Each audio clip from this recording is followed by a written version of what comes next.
Nobody knows anymore what to do. The world is a pointless place. Until now.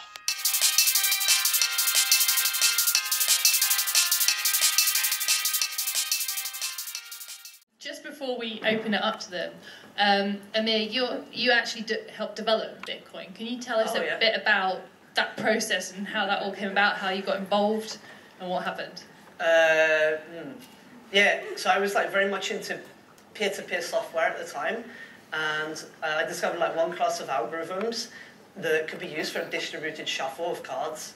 And there's a big problem with the poker sites right now where they have a cartel on the market. And they charge huge amount of fees, they offer a crappy service. There's been many times where there's been security incidents or they were looking at players' whole cards. And I thought to myself, okay, you can make a distributed poker site where all the players run it together and there's no central party involved. But I came up against a block with the money thing. And then there's this internet chat rooms called IRC where a lot of hackers and people in free software culture talk to each other, and there's one guy who works at W3C, a mathematician, and we have these long conversations, and he gave me just a bunch of links, and I checked them all out, and they're all really just nothing, and one of them was called Bitcoin, and it said, money that can't be controlled by central banks or governments, and I looked at it and I was like, okay, this is probably silly. It's one of these projects on SourceForge, and you get loads of these, where a programmer comes and makes them at the weekend, and they start playing around, but then they get bored after a few days and leave it. So I thought it was the same. But then I came back a week later out of desperation, and I downloaded the source code, and I started to look for it. And the first thing is, it's actually, the source code is 15,000 lines of code, which is not huge, but it's also not tiny. So there's something happening in there. And I started to look, and things started to make sense, and then things started to fit together. I was like, oh, that's weird. And then suddenly it all fit together. And I was like, holy, wow. We've actually got this actually works. And for the next few days, I was constantly talking about it to people non-stop. I was going to hairdresser, have you got a new money system? And this was Bitcoin was 0.06, and I just got really involved in Bitcoin, really engaged in it. And I started to develop it. I set up a bunch of websites in the beginning, started coding around the software. I set up the first and only UK Bitcoin exchange, and we had to close that down last year because of the FSA changed their tone. There was a change in the regulatory climate, and we were getting immense pressure from the banks. I also got really into development, because I'm a systems programmer, so I'm really into system software. I also started writing Bitcoin software. I created the only full re-implementation of the Bitcoin protocol, which is called libBitcoin, and then also did a lot of development on a Bitcoin client called Electrum. I did also usability studies about how people use Bitcoin and saw how to better design interfaces. And also I did a lot of writing for Bitcoin magazine and a bunch of other places, and I made the last 2 Bitcoin conferences. The last one was in London. It was really cool.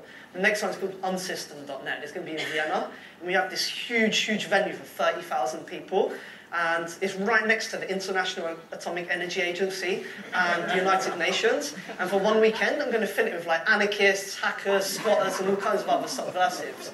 It's going to be really cool. Unsystem.net. Yeah.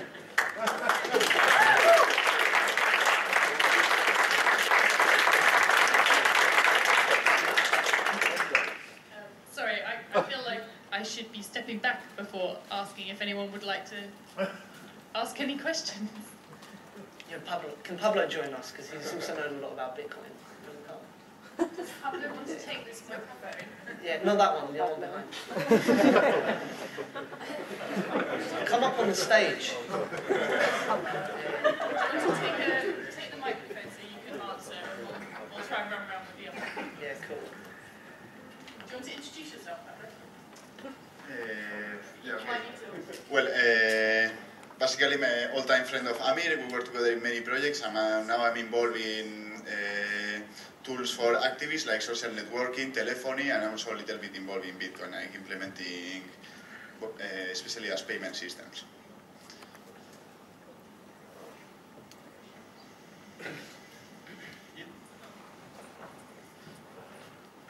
was just wondering, how will you keep the limit of the number of bitcoins, and how do you enforce the fact there is that limit? Will you ever increase it and affect the value? Will that affect the value? I assume it would affect the value. So Bitcoin is like, it's like a set of rules, and when you join to the Bitcoin network, you're consenting to these rules. You're saying, like, I agree to this. And if you like change the software in some way, like let's say you change 21 million to 50 million, then your money just becomes what you just forked and created a new currency. And so if people want to join you, they can also use the same rules as you, but then that wouldn't be Bitcoin, that'd be something else. So it's like mathematically limited to 21 million, and like even the original creators, they can't make more than 21 million even if they want to. It's stuck at 21 million. Yeah, there's been loads of them, loads of other different currencies, competing currencies. Like the whole vision of Bitcoin is not that there's just Bitcoin, but there's lots of marketplace of currency. Anyone can create their own and compete, you know? And it's just about merit. There's copycats of Bitcoin, one called Litecoin, Namecoin, PP Coin. They're all trying to be the next Bitcoin or Bitcoin 2. Is that a problem for you guys? Personally, I think competition is good. Like, let all the cryptocurrencies fight it out, and whichever one's best can win. It's good. It's a free market. Free market, but doesn't that make it a bit messy? You know, the credibility, the value. How does that? Yeah, the value would be affected if Litecoin became if people decided for some reason like Litecoin was technically superior to Bitcoin. Yeah, it would affect Bitcoin's price and Litecoin would go up, but you know that's okay. Doesn't that make you in the same game as the? Well, I mean, being in Bitcoin anyway, you've got to deal with the volatility. It's like it dropped 80% the other week. I mean, that's it's a crazy thing. It's a crazy ride. I mean, you know, it's up it's up infinity percent because it started at nothing. So, you know, the gains are enormous, but you've got to ride it, and it's a crazy, crazy thing. And like, there could be a technical breach, there could be something technically goes wrong with it that people haven't thought about, and it would become worthless overnight. Yeah, so good question. Other than the Satoshi implementation, so one of the risk factors currently with Bitcoin is that there's only, off that I know, there's only one implementation of the whole Bitcoin protocol, which was this. No, there isn't. I wrote one. Yeah. So other than the Satoshi implementation, how many alternative implementations of the Bitcoin protocol do you know, and could you name them, please? Yeah, there's only a couple really. Yeah, there's Bitcoin J, but that's SPV client. So yeah, and there's some other smaller ones, but no one's just really taken the initiative yet. So, but also what this guy was saying about the competition of the currencies, also like perfect is the enemy of good. So unless like a competitor offered like much significant advantages over Bitcoin, Bitcoin has the momentum behind it. So there's a really strong network effect with Bitcoin in the more people are using it, the more better it is to use Bitcoin because there's other services, there's liquidity in the market, there's depth. You know, when you buy any kind of currency, you're moving the market up, but it depends on like all the volume of the sell orders, on how much you move the market up. It's like compared to the Earth, you're very small, so you're attracting the Earth to you, but you're like a speck on this huge Earth. So that's how it works with Europe. The Bitcoin market is a lot smaller, so when you buy Bitcoins, you move the market up a lot more, and it's sometimes visible. So, especially if you do like these orders for like 100,000 euros or something. So the whole point is that there has to be a really significant improvement in the technology behind Bitcoin in a competitor for people to want to move to a competitor. So when I'm talking about like competitors, the problem is not necessarily like different cryptocurrency implementations, but rather the fact that the way that Bitcoin client is implemented is basically executes like network packets coming in from alternative place to. Wait, can you do the mic? Because it's really difficult to hear. Yeah, sorry. The back. So we're not talking about like alternative cryptocurrency implementations, but we're talking about just the way how Bitcoin currently runs off like a de facto like one executable file, essentially that 50 C files that you compile together, and basically that's all we know about like Bitcoin. And some of that protocol implements stuff that basically executes arbitrary code over that's coming in from the network in order to do the crypto implementations, which might be sucky just from a security perspective. Yeah, you mean the scripting system? Yes, exactly. Yeah, but the scripting system is pretty locked down. So. Okay, so this is why I'm asking whether you know of any alternative implementations of this one specific cryptocurrency, the Bitcoin. Of the scripting system, not really. Yes, exactly. I don't think there is any. Actually, the scripting system is one of the most interesting things about Bitcoin, because when we're speaking about Bitcoin to normal people, we say, oh yeah, digital cash, but it's actually much, much more than that. It's, if you read the white paper, it says it's a distributed system for time-stamped contracts. So you can actually make a contract. It just happens that the most common form of contract we use is transferring value from one person to another. But there's other kinds of things you can do. And when you start to look at the applications of this, it becomes really interesting, because you can do stuff like, distributed funding of public infrastructure like healthcare without a central party. Or you can do things like roaming through Wi-Fi and paying for it as you walk throughout a city. It's really cool, I think.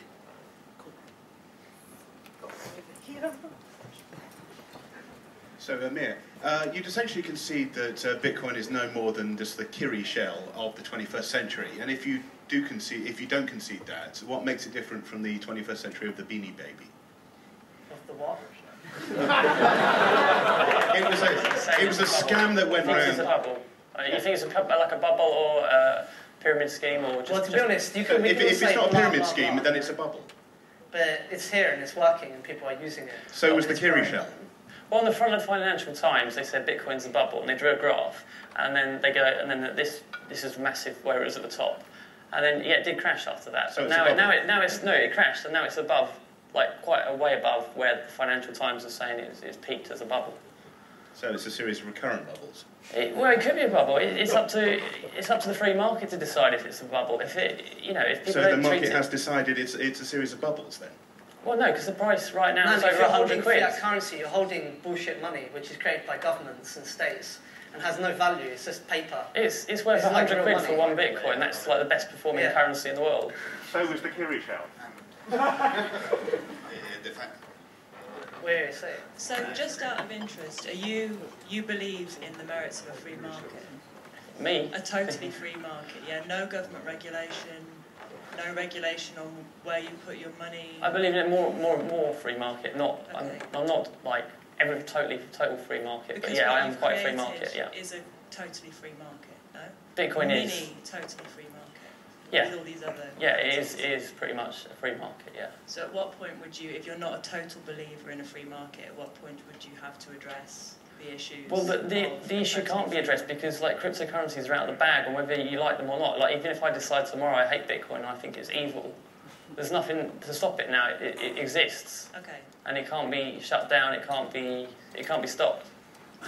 The guy who created it has no control over it now. It's And it's not the only one. It's just an idea of the cryptocurrency world, but now it's a lot more popping up. So it's just it's the future. So we have to address the situation, but the same as we have to address the situation with the huge disaster in the current financial market, that doesn't really change. Just different tools, but still we have to fix the economy.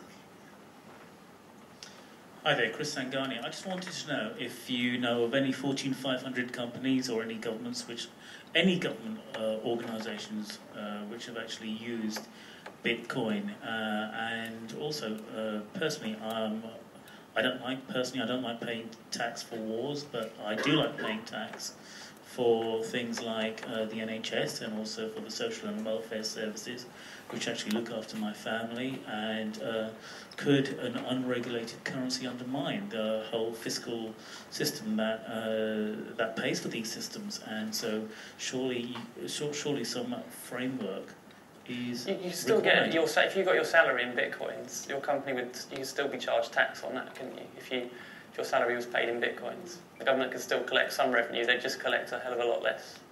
So you are actually working with. You would welcome working with government bodies to actually have some form of regulation. No, not regulation for Bitcoin. They can't really regulate it. They shouldn't. They can try, but They can regulate the exchanges and the other businesses, especially where the Bitcoin is traded by fiat currencies, that can be easily regulated. But governments need to regulate the monetary supply. I mean, otherwise well, no, they don't.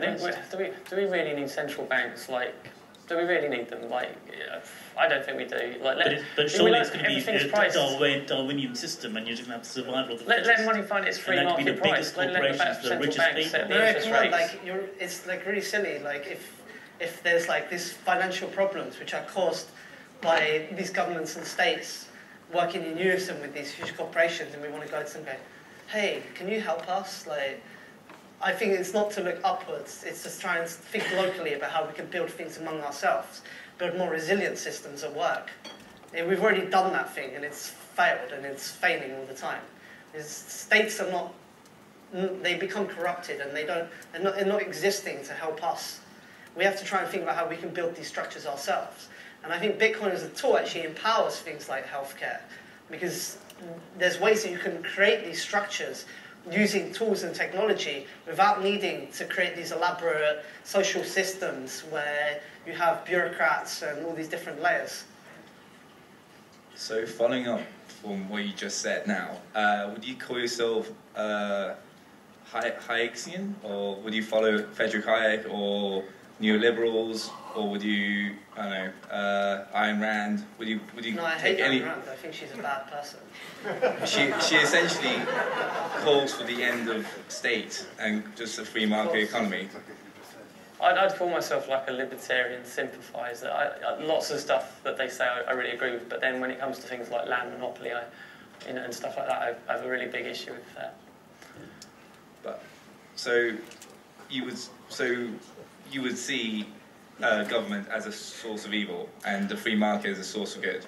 I think the state's too big and should be shrunk, yes. But how small to shrink it, I don't know. I'm not...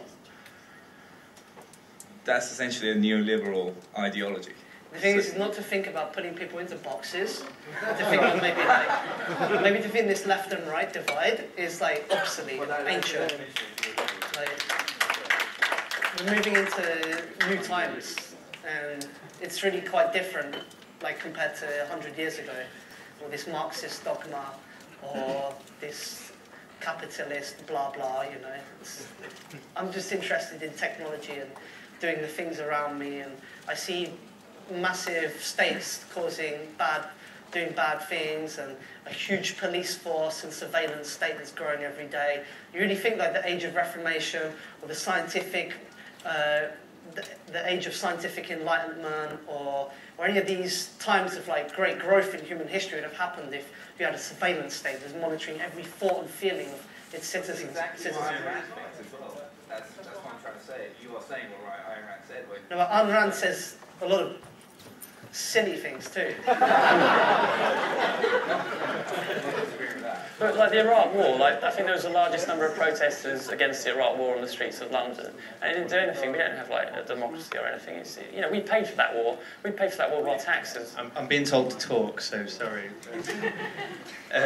Slightly different question. At the start of the talk just now, you kind of talked about regimes like North Korea and Iran being able to benefit from this and how currency is used to kind of control speech there. But is that actually realistic or feasible that people in those countries could download the software that they'd need? And is it the sort of thing that average citizens who aren't like technical sort of developers like yourselves could actually engage with and use in those places? I think it's really cool because I have a friend in Iran and he contributes a lot to the free software movement. But because of like one politician attacking another politician, like about the US embargo on Iran, he can't participate in the global economy. So he's locked out, and they don't care. Like they never care. It's just really unfair, I think. And now there's a tool, and we can like do trade and interact with all of our citizens around the planet as equals. You know, WordPress recently. WordPress is a blogging platform. I think we all know WordPress. I don't need to.